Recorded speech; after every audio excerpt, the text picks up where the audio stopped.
नमस्कार, मैं हूं आपके साथ रंजना रावत और आप देख रहे हैं 6 बजे का खास बुलेटिन खबर 1 मिनट। 60 सेकंड में खबरों के तह तक विश्लेषण होगा। दिखाएंगे बिहार झारखंड समेत देश दुनिया की तमाम बड़ी खबरें सिर्फ खबर 1 मिनट में। सबसे पहले खबर बेतिया में जमीन के लिए मारपीट की। बेतिया में 4 धुर जमीन को लेकर जमकर लाठी डंडे चले। घटना नगर थाना क्षेत्र के वार्ड नंबर 29 के बढ़ई टोला की है, जहां 2 पक्ष आपस में भिड़ गए और जमकर लाठी डंडे और ईंट पत्थरों से हमला किया गया।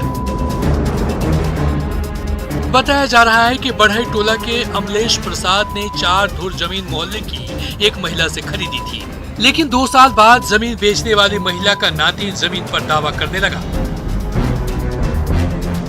अमलेश का आरोप है कि 2 दिन पहले उनके बेटे की गाड़ी रोककर उससे मारपीट की गई थी और आज घर में घुसकर हमला किया गया।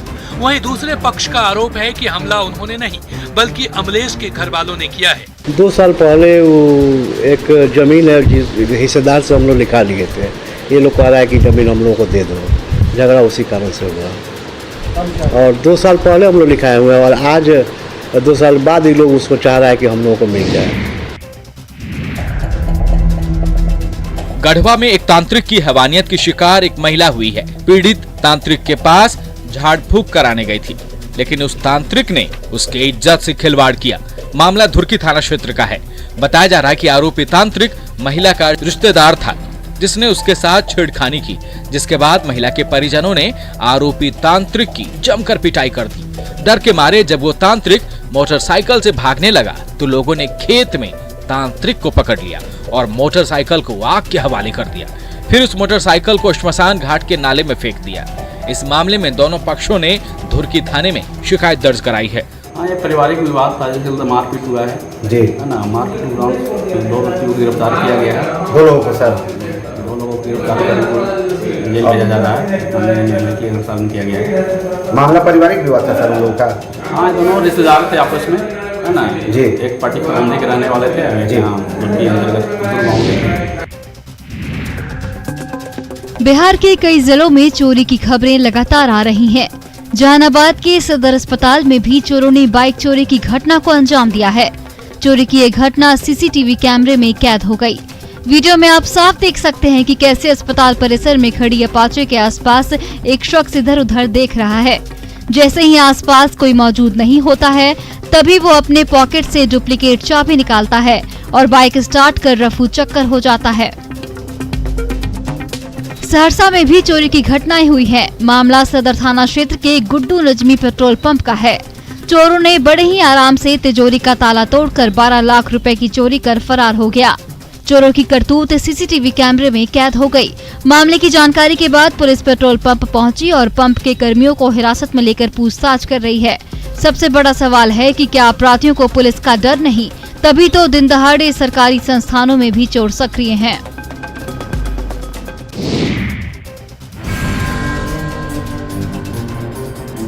बालू खनन को लेकर बिहार में कई तरह के प्रतिबंध लागू है। सीमित लोगों को अनुबंध के तहत इसकी अनुमति दी गई है, लेकिन तमाम कोशिशों के बावजूद बालू के अवैध खनन पर लगाम नहीं लग रहा है। आलम यह है कि खनन तो हो ही रहा है, साथ ही साथ बालू घाटों पर माफिया वर्चस्व को लेकर फायरिंग भी कर रहे हैं। प्रशासन के तमाम दावे को ध्वस्त करने वाली तस्वीर बिहटा और मनेर में कैमरे में कैद हुई है। देखिए माफिया कैसे अपने मंसूबे में कामयाब हो रहे हैं और सरकार को चूना लगा रहे हैं। बिना किसी भय के सोन नदी के बालू तट पर जेसीबी के जरिए बालू खनन कर नाव में लोड किया जा रहा है। फायरिंग यहाँ पर खनन को लेकर ही होता है। जमीन पर बिखरे पड़े इस खोख और हाथों में बंदूक लिए शख्स को देख आप अंदाजा लगा सकते हैं कि कानून का खौफ यहाँ किस कदर धराशायी हो जाता है।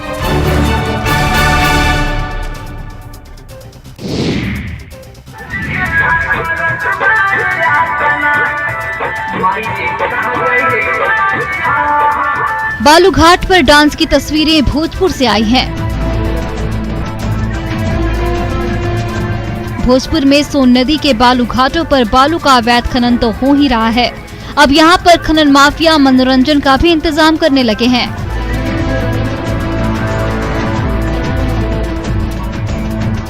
बढ़हरा के बीदगांवा के पास सोन नदी के बीच में नाव पर बालू माफिया ने डांस का आयोजन किया।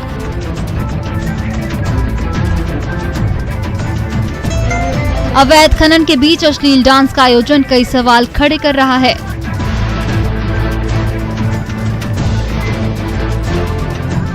तस्वीरों से साफ पता चलता है कि बालू माफिया कितने बेखौफ हैं।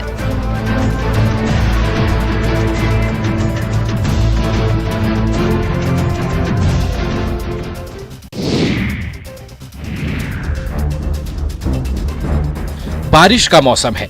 बिहार में ज्यादातर नदी और तालाब लबालब भर चुके हैं। लोगों से सावधानी बरतने की अपील की जाती है, लेकिन बाढ़ से आई तस्वीरें चिंता बढ़ाने वाली है। पानी से लबालब महाने नदी में कई युवक स्टंट कर रहे हैं। जाहिर है इसमें रोमांच तो है, लेकिन जान का खतरा भी है। लेकिन इन्हें कौन समझाए, जिन्हें जिंदगी से प्यारी कुछ देर की मौज मस्ती लगती है। ये युवा कभी ऊंचे पुल से महाने नदी की गोद में छलांग लगा रहे हैं, तो कभी पेड़ की टहनियों से। पंडारक के टाल इलाके में इन दिनों ऐसी तस्वीरें आम है। दरअसल सिमटी सिकुड़ी रहने वाली महाने नदी मानसून की बारिश में लबालब भर गई है। नदी का पानी बेनुआ बसार पुल की तलहटी को छू रहा है।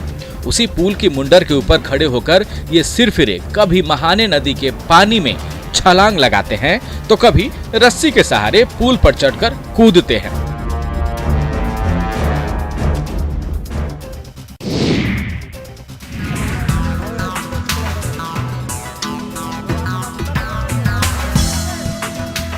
जून के महीने में ही उत्तर बिहार के कई जिले बाढ़ की चपेट में हैं। कई गांव के लोगों का दूसरे गांव और शहर से संपर्क भंग हो चुका है, लेकिन जिंदगी तो चलने का नाम है।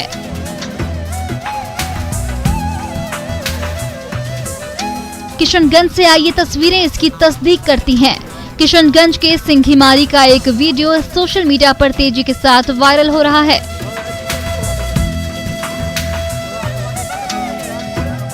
वीडियो में एक दूल्हा अपनी नई नवेली दुल्हन को कंधे पर लेकर नदी पार करा रहा है। बताया जा रहा है कि ये वीडियो रविवार का है, जो कनकई नदी के घाट पर शूट किया गया। पलसा घाट पर पुल नहीं होने की वजह से बारात जब लौटी तो नाव से दुल्हन भी साथ थी। घाट पर दूल्हे ने दुल्हन को कंधे पर उठाया और फिर सूखे जमीन पर लेकर आया। ये वीडियो क्षेत्र में काफी चर्चा का विषय बना हुआ है। सारण का जमींदारी बांध बाढ़ आने से पहले ही एक बार फिर से टूट गया है। बांध टूटने के बाद घोघारी नदी का पानी रसौली और बकवा पंचायतों की ओर बढ़ने लगा है। पानी बढ़ने से सबसे अधिक किसानों की मुश्किलें बढ़ गई हैं। बता दें कि पिछले साल भी बाढ़ आने के पहले ही ये बांध टूट गया था, लेकिन एक साल बाद भी इसे मजबूत करने की कोशिश नहीं की गई। लापरवाही की वजह से अब एक बार फिर लोगों की मुसीबत बढ़ने वाली है। बांध कब टूटा है? रात में टूटा है। टूटने से कितना असर पड़ेगा? टूटने से बहुत असर है, बहुत गांव दहा रहा है। दो तीन चार टोला दहा जाएगा। अभी ये पिछले साल भी बांध टूटा था? पिछले साल भी टूटा था। पिछले साल आई बाढ़ ने कई गांव में तबाही मचाई थी।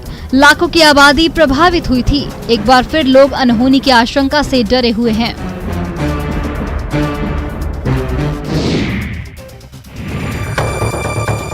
दरभंगा में सोमवार से ही झमाझम बारिश हो रही है। लगातार बारिश ने शहर की सूरत बिगाड़ दी है। शहर से लेकर गांव तक जगह जगह जलजमाव है। खासकर निचले हिस्सों में 1 से 1.5 फीट तक पानी लग गया है। शहरी क्षेत्र की अधिकांश नालियां ओवरफ्लो हो गई है। सड़कों पर पानी बहने लगा है। वहीं अधिकांश वार्डों की नारकी स्थिति बन गई है। इधर जलजमाव से निजात दिलाने के लिए नगर निगम प्रशासन की ओर से कई इलाकों में अस्थायी तौर पर बड़े बड़े पंप सेट लगा दिए गए हैं, लेकिन नालों पर कई जगह अतिक्रमण के कारण पानी की निकासी में दिक्कत आ रही है। जल जमाव को लेकर स्थानीय लोग निगम प्रशासन पर लापरवाही का आरोप लगा रहे हैं, तो वहीं निगम प्रशासन अतिक्रमण को जल जमाव की वजह बता रहा है। दुकानदार लोग जितनी भी हैं, स्लैब को नहीं हटाने दे रहा है। 22 नंबर गुमती हो या शहर में किसी भी जगह हो, गुदरी बाजार नाला को कब्जा करके उस पर स्लैब ढाल के उस पर दुकान कर रहे हैं। गुदरी में तो सबसे ज्यादा नाला को कब्जा किया हुआ है। दरभंगा में लगातार हो रही बारिश के कारण अधवारा समूह की धौंस नदी खतरे के निशान के पास है। अचानक वृद्धि के कारण कई गांव का संपर्क भंग हो गया है। टेकटार पंचायत के वाजिदपुर का लाइफलाइन चचरी पुल भी पानी में बह गया, जिससे कई गांवों का संपर्क बाकी हिस्सों से टूट गया है। लोगों को काफी परेशानी का सामना करना पड़ रहा है। स्थानीय लोगों ने यातायात को बहाल रखने के लिए प्रशासन से नाव की मांग की है। इस चचरी पुल के सहारे कोठिया, विशंभरपुर, कुसुमपट्टी, बहुआरा, मगरथू, पंचमा, बगहा, भतौरा, तिरमोहान, सिंघिया सहित कई गांव का संपर्क टेकटार बाजार से टूट गया है। अब एक दूसरे गांव में पहुंचने में पहले 10 से 20 मिनट का समय लगता था, लेकिन अब घंटों की दूरी तय करनी पड़ेगी। अभी बहुत दिक्कत है, आने जाने का बहुत दिक्कत हो गया है। बहुत यह लचका था, ये दह गया, नाव का कोई साधन नहीं है, बहुत मुश्किल हो रहा है यहाँ आने जाने का, मार्केट जाने आने का बहुत दिक्कत हो रहा है। उत्तर बिहार के कई जिले हर साल बाढ़ का दंश झेलते हैं। लोगों की परेशानी कम हो, इसको लेकर सरकारी प्रयास भी किए जाते हैं, लेकिन इसमें भी मानवता को भुलाकर कुछ लोग कमाई का जरिया ढूंढ लेते हैं। साफ है कि बाढ़ से पीड़ित लोगों को दर्द नहीं देता है, यह भ्रष्ट लोगों को कमाने का अवसर भी देता है। मधेपुरा के उदा किशुनगंज अनुमंडल का बाढ़ प्रभावित इलाका अधिकारी और ठेकेदारों के लिए वर्षों से कमाई का जरिया बना हुआ है। राहत और बचाव कार्यों के नाम पर हर वर्ष करोड़ों की राशि अधिकारियों और ठेकेदारों के पॉकेट में जाता है। इस बार भी हालत कुछ अलग नहीं है। चौसा थाना क्षेत्र के मोरसांडा के बलोरा घाट में कोसी का कटाव जारी है। पिछले दिनों यहां लगभग 10 लाख रुपए से कटाव रोधी काम किए गए, लेकिन इसकी गुणवत्ता सवालों के घेरे में है। अभियंता का मत आता है तो उनके मत के अनुसार ही काम होता है। अभियंता का ही दायित्व होता है कि किस तरीके से काम को किया जाए। प्रशासनिक अधिकारी उनको सहमति देते हैं और बताना तकनीकी तौर पर अभियंता का ही काम है। कोरोना से बचाव को लेकर कई तरह के गाइडलाइंस जारी किए गए हैं, लेकिन इसका उल्लंघन भी जारी है। तस्वीरें बेतिया से आई है, जहां एक तरफ कोरोना का खौफ है तो दूसरी तरफ बेतिया अनुमंडल क्षेत्र के स्वास्थ्य केंद्र में बड़ी लापरवाही बरती जा रही है। स्वास्थ्य केंद्र परिसर का आलम यह है कि यहां खुले में मेडिकल वेस्टेज को जहां तहां फेंका जा रहा है, जिससे संक्रमण बढ़ने का खतरा बना हुआ है। हालांकि यह कोई पहला मामला नहीं है, बल्कि कोरोना संक्रमण जब पीक पर था उस वक्त भी इस पीएससी से ऐसी तस्वीरें सामने आई थी, लेकिन तमाम निर्देशों के बावजूद अस्पताल प्रबंधन सुधरने का नाम नहीं ले रहा है। कि ऐसे ऐसे सामान जो है प्रबंध के वजह से बिखरा पड़ा है, जिससे किसी तरह की महामारी फैल जाएगी। हॉस्पिटल तो अच्छा बना है, लेकिन हॉस्पिटल के जैसा नहीं है। अस्पताल प्रबंधन की लापरवाही पर लोगों ने नाराजगी जताई है और कार्रवाई की मांग की है।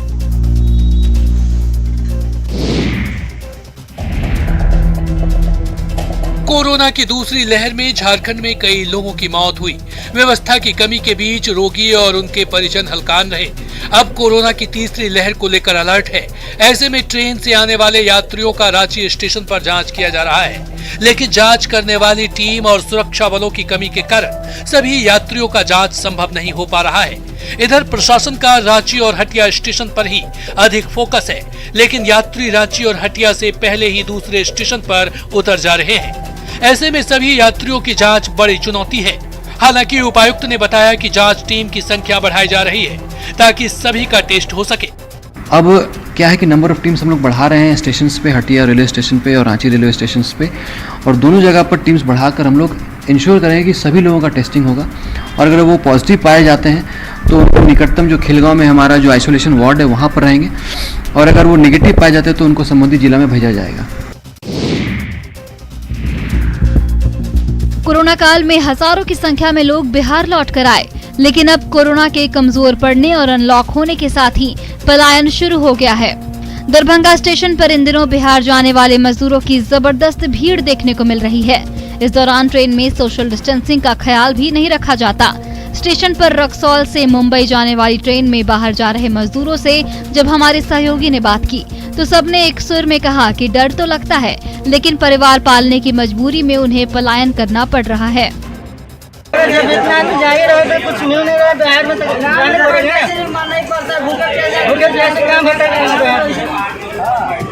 कमाने के लिए जा रहे हैं।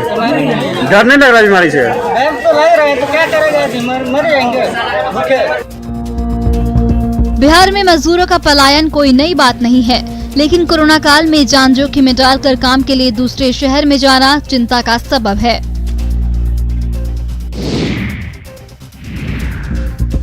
कोरोना से लड़ाई में जीत के लिए टीका बेहद जरूरी है, लेकिन कई जगहों पर टीका को लेकर लोगों में अब भी भ्रम है। ऐसे में झारखंड का आदिवासी बहुल्य गुमला जिला मिसाल बना है, जहां हिसर गांव के ग्रामीणों ने सामूहिक रूप से कोरोना का टीका लेकर लोगों को संदेश दिया है। गांव में करीब 250 लोग रहते हैं, इसमें से कोई भी पढ़ा लिखा नहीं है। उसके बाद भी सभी ने कोरोना संक्रमण से बचने के लिए कोरोना वैक्सीन लिया है। गांव के ग्रामीण पारंपरिक रीति रिवाज के अनुसार गांव में घंटा बजाकर एकत्रित हुए, फिर बचे हुए 55 लोगों ने एक साथ टीका लेने का फैसला लिया। यहाँ पर वैक्सीनेशन का शिविर लगा हुआ है, जिसमें हम अपना वैक्सीनेशन करवाए और ये वैक्सीन सुरक्षित है और इसमें किसी को ये घबराना नहीं है। हम लोग सब ले रहे हैं, हर कोई को हम लोग लेने का भी प्रोत्साहन कर रहे हैं। इस गांव में ग्राम प्रधान की अध्यक्षता में सभी फैसले लिए जाते हैं, उस फैसले को सभी लोग मानते हैं।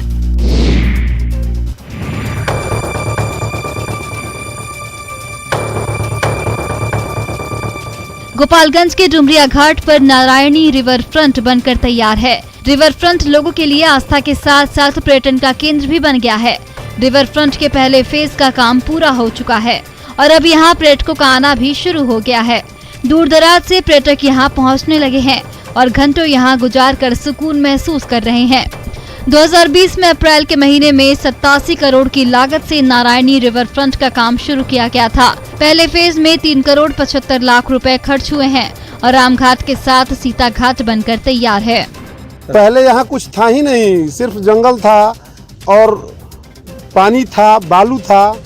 आज जो एक पुरानी मान्यता है कि यहाँ से राम जी स्नान करके और विवाह करने सीता जी से गए थे, उसको एक मूर्त रूप मिला है। इसको देख के जिला वासियों में बहुत हर्ष है और उसी उद्देश्य से हम इसको देखने भी आए थे। सड़क किनारे व्यायाम करती लड़कियां और पास से गुजरती गाड़ियां, ये तस्वीरें हैं पलामू की, जहां क्षमता के बावजूद सुविधाओं के अभाव में खिलाड़ी सही से प्रैक्टिस नहीं कर पाते हैं। स्थिति यह है कि पलामू के मेदिनीनगर में एक भी स्टेडियम नहीं है, न कोई रनिंग ट्रैक है और न ही कोई इंडोर सुविधा, जिसकी वजह से जिले की महिला खिलाड़ियों को खुले मैदान में ही प्रैक्टिस करना पड़ता है। कई बार लड़कियों पर आपत्तिजनक टिप्पणी भी लोगों के द्वारा की जाती है। कई प्लेयर सुविधाओं के अभाव के बावजूद नेशनल तक खुद को प्रेजेंट कर चुके हैं। ट्रेनर और सीनियर प्लेयर रेशमा कहती हैं कि यहाँ पर सुविधा का अभाव है। ऐसे में खुले मैदान में प्रैक्टिस कराना पड़ता है, जिससे खिलाड़ियों को घायल होने का डर बना रहता है। बहुत मुश्किल होता है बच्चे को प्रैक्टिस करने में। वो लोग करते तो है लेकिन इतना डिस्टरबेंस होता है। यहाँ फुटबॉल होता है, क्रिकेट होता है, सारा गेम इसी में होता है, जिससे हमारे बच्चे लोग प्रॉपर प्रैक्टिस नहीं कर पाते। वो लोग को बहुत प्रॉब्लम होता है।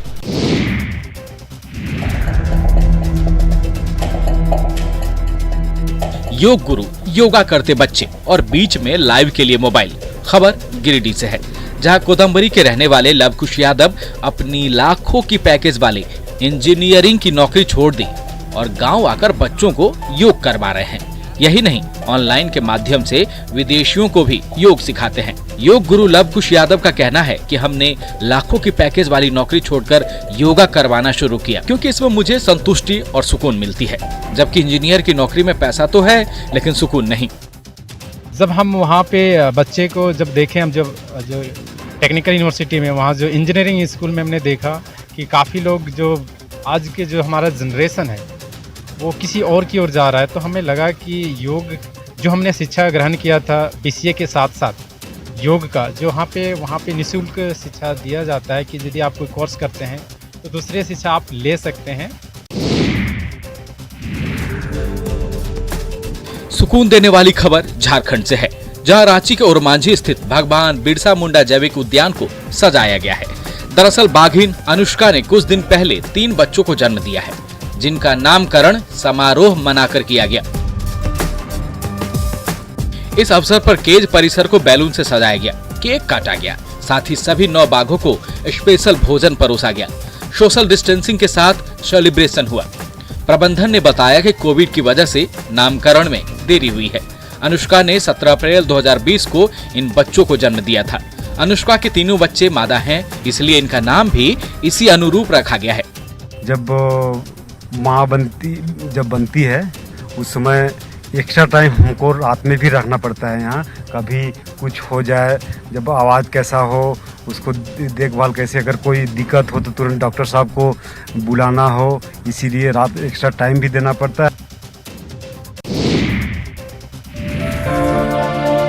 पर्यावरण को बचाने के लिए पेड़ लगाना है। केंद्र से लेकर राज्य की सरकारें इसको बढ़ावा दे रही हैं, लेकिन कुछ लोग और समूह हैं जो अपने स्तर से इसके लिए प्रयास भी कर रहे हैं। रामगढ़ में ऐसे ही लोगों का समूह है जो जंगल बचाने में लगा है। जागेश्वर गंझू और उनकी टीम के प्रयास से रामगढ़ के उरेस के जंगल को बचाया जा रहा है। जंगल के पेड़ पौधे अवैध पत्थर कोयला खनन से उजड़ने के कगार पर थे, लेकिन अब वहां चारों ओर हरियाली है। टीम के प्रयास का नतीजा है कि आज उरेस के जंगल में कई कीमती पेड़ तेजी से उग आए हैं। पेड़ों को बचाने के लिए टीम के 15 सदस्य सुबह शाम पहरेदारी करते हैं। जो सखुआ जो वैसा कीमती पेड़ है, उन लोग को हम लोग हर हाल में नहीं काटने का बोलते हैं। हम लोग ये भी मुहिम चलाए हुए हैं कि अगर महुआ चुनने के टाइम भी हम लोग आग लगाते हैं तो बुता देते हैं, जितना जरूरी रहता है आग जला के फिर बुता देते हैं। हम लोग साफ सफाई करके बुता देते हैं। ये मुहिम चलाए हुए हैं। तो फिलहाल इस बुलेटिन में इतना ही। बने रहिए न्यूज़ 18 बिहार झारखंड के साथ।